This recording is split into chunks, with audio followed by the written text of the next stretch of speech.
Hello and welcome back to Just Kiss My Frog. Today, in the selfish vein that I make most of my content, I'm making a video that I wish had been around so I could have watched it. So when the whole time travel thing happens, I'm going to really enjoy this video. I'm so excited to watch it. Today I'm going to be talking about the top 5 reasons you should delete people from Facebook.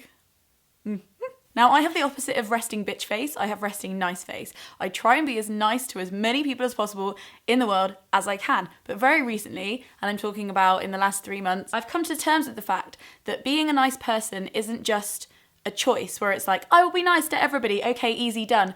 Being nice is a skill, and it's a strategy-based skill. And as like a human with only like a certain capacity for like life, you have to work out the best ways to be nice to the most amount of people that you can in the deepest way that you can. And sometimes that involves deleting people from Facebook. I know. Number 1, you are not invincible, and boundaries. As somebody who's like a 20-something, I think there's lots of people that want to encourage you and tell you that you can do anything.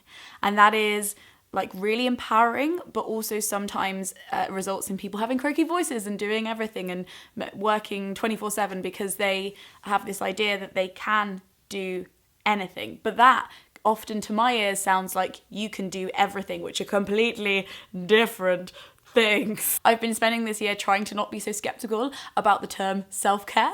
If you're trying to be a more awesome person and a kind person, that often results, if you're doing it well, that people want to be around you and people want to include you in things.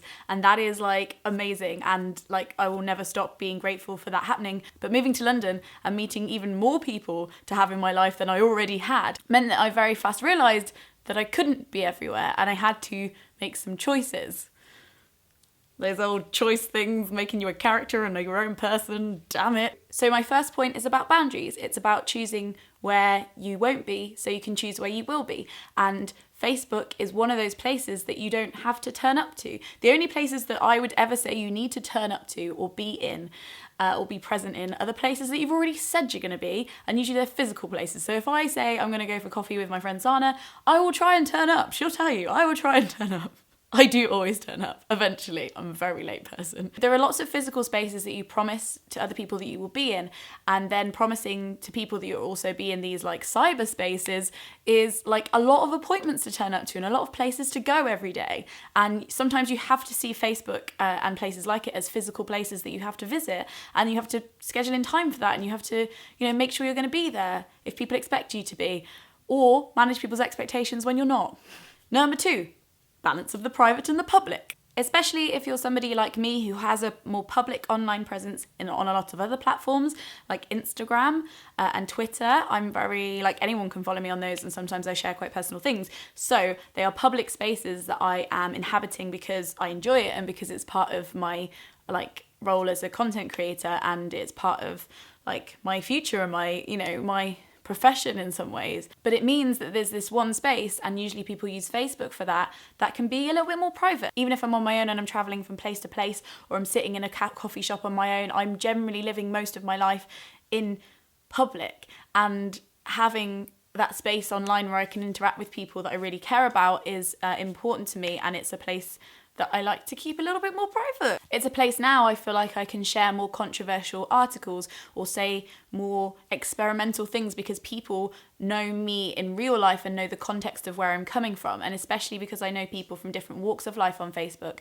that aren't from the liberal side of Twitter and Instagram, I can share things that I think will be more appropriate for them, and they're people that I care about and want to talk about the things that I now believe. Number 3 is the illusion of networking. Now, networking is something that has been basically programmed into me. It's something that I think is really part of my personality. I try and do as much genuine networking as I can, and I really like helping people up, especially if I've got to a certain level. I think it's my duty to look behind me and throw people a rope.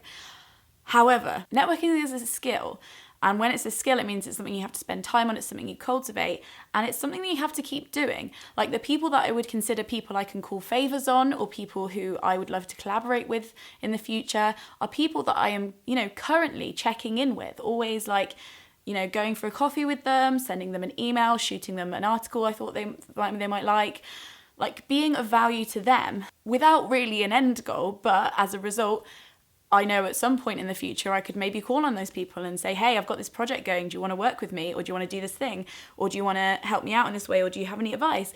And that means adding value to their life, so when they come at you, you can ask for value back. Facebook sometimes I find creates this space where people feel like they're networking solely by keeping you around on their friends list. If you're doing something really cool, it's great that people want to hear about it or be involved in it in some way or help you out, and that's really great. But Facebook, for me, also became a place where people didn't show any signs of checking in or caring or networking or, you know, keeping that connection with me. But then maybe like 8 years later would be like, hey, can you give me £10 towards my sponsored run? Could you give my friend of a friend of a friend an internship?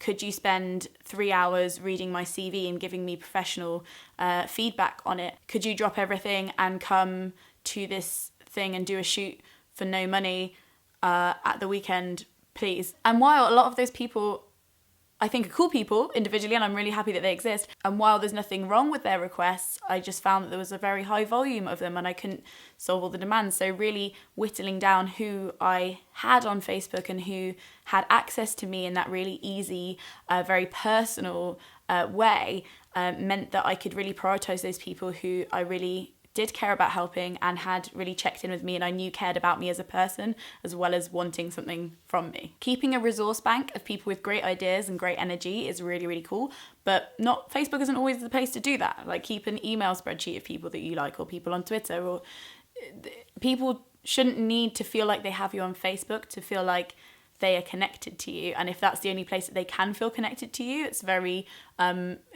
possible that it's a false connection and it's not really them investing in keeping this big network of people they think they have. Does that sound mean? I don't want it to be mean. I just think that, like, the idea of a favour is between friends. You know, I always do, you know, mates rates. Like, the key word there is mates. Favour is something that you can't give to everybody, otherwise it wouldn't be a favour. I'll give you some links below, but there's lots of people, and I don't know where this theory originated from, but I totally agree with it, that say that our minds are, you know, society has progressed so fast that our minds are only capable of, like, entertaining the idea of so many other people, and it's this village theory of, like, oh, how can we even comprehend this many people in our lives? And it's really hard, especially I've had lots of, like, issues with nerves and stress this year that I have never ever had to deal with before. And getting to know myself and my boundaries has been a lot to do with not feeling guilty for not being able to comprehend more than 150 people. Obviously, there is a side of me that's really, like, gossip column, really curious to see, you know, the person that I fancied in year 7, what's their baby like? I wonder who that guy that I haven't talked to in 10 years, I wonder how his photography career is going. That's all very interesting, but also it creates a lot of noise in my head about what I'm missing out on or who I haven't kept in contact with, when I've kept in contact with some really amazing friends that I love. And I shouldn't devalue what I've done with them by thinking, oh, but I could have been friends with these people. Wouldn't that have been better? I don't know. It's also just really, really disorientating to have all these narratives and, like, constant feedback of what's happening in people's lives just flying past you in this way that, you know, they're really meaningful things that people put on Facebook, like their babies and their marriages and, like, their struggles. And it's actually really stressful to have all of those fly by at you without having any context for them. And it just feels, like, weirdly intrusive. Like, if people want to have me on Facebook and they want to show me all this stuff when I haven't really earned seeing a picture of their baby because I haven't talked to them in 8 years, like, they're really intimate moments that I don't feel like I've earned. So when I see them, it just makes me really, like, emotionally confused. Maybe I'm just oversensitive, but it does like kind of upset me because I'm like, why am I seeing this? It's so weird. I feel like I'm looking in your window. Also, I used to be really bitchy about Facebook because I was like, just keep seeing people getting married and seeing people having babies and, like, buying cars, and it's so weird because I'm not doing all that. Now I've deleted about 4/5 of the people I used to have on Facebook. It means that when I go on Facebook, I only see babies that I really care about and I might meet in the future, or, like, I'm just, like, feel emotionally connected to, or I only see weddings that I've been at or maybe couldn't attend but, like, really wish them well and know a lot about their relationship, and I only see cars that my friends might one day pick me up on because I can't drive yet. And if Facebook's not for that, like, being more part of the life you already have, like, I don't know what it's for. And lastly, quality, not quantity. deep as well as wide. I didn't know how to make the title of this last point less wanky, but that's how I feel. I feel like as I get older, I'm 26 now. I'm in my 27th year of being alive.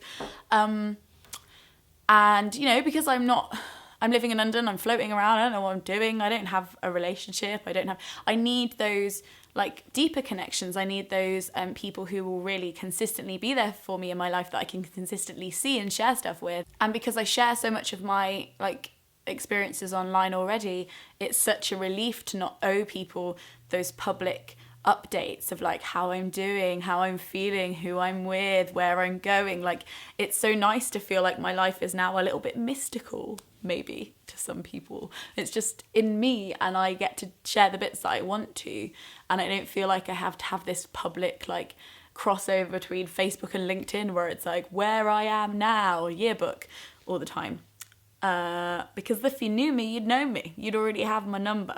I've realised as you get older and you realise that you're probably not moving back to your parents' house now. You're not at uni. You're just here. This is just your life. You like have to make conscious moves to make time for those people that on your deathbed you'll regret not making time for because you think they're absolutely awesome and great. I had like maybe like 1,200 friends on Facebook or something, and now I have about 300, and I'm not saying that's the whole reason, but it's definitely been great for me, one, to take some time off from using Facebook entirely, but when I come back, like really like see who's in that space now and like could feel like I'm in control of that in some way. I'd also like to reiterate that I really try and help as many people as possible, but again, there'll be, especially if you're a YouTuber too, there'll be a lot of people in your life who aren't involved in YouTube, who don't realise how many emails you get from strangers that you want to reply to because they're about their PCOS or their abuse story or their like worries about their careers or what university they should go to, and they're people that are vulnerable and want a reply from you, and you think that's important and that's a decision that you've made. So when people go, oh, you never replied to me on Facebook, I'm like, that's because you're asking me how my day was, and I have lots of emails in my actual inbox from people who really want this concrete advice that might really help them in a really pivotal part of their like development. So I didn't have time to tell you what I did today, I'm sorry. Anyway, if you watched my video a while ago called Finally Giving a Fuck, you'll realise that I'm going through this thing of like, I get to choose where I spend my time, and that is such a weird thing because I wasn't trained to do that, because school environments train you to, like, they manage your time for you and they tell you where you have to be or where you have to turn up. So I think I went into adulthood feeling that there were always places I had to turn up to that I just didn't.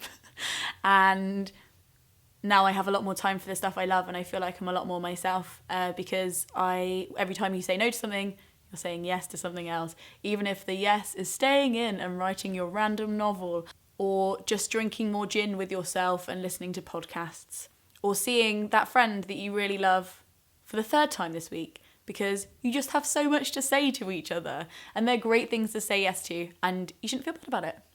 Basically, let me know below what your weird relationship with Facebook is. Does anybody have a normal relationship with Facebook? I don't think I've never met anybody who's got a normal relationship with Facebook. Thanks for watching. Like this video so I know that you like these kind of things. Thumbs it down if you hated this video so I know not to make any more of them ever again. Do share it if you liked it, and we'll see each other again soon. I just feel it. I feel it here. I feel it here.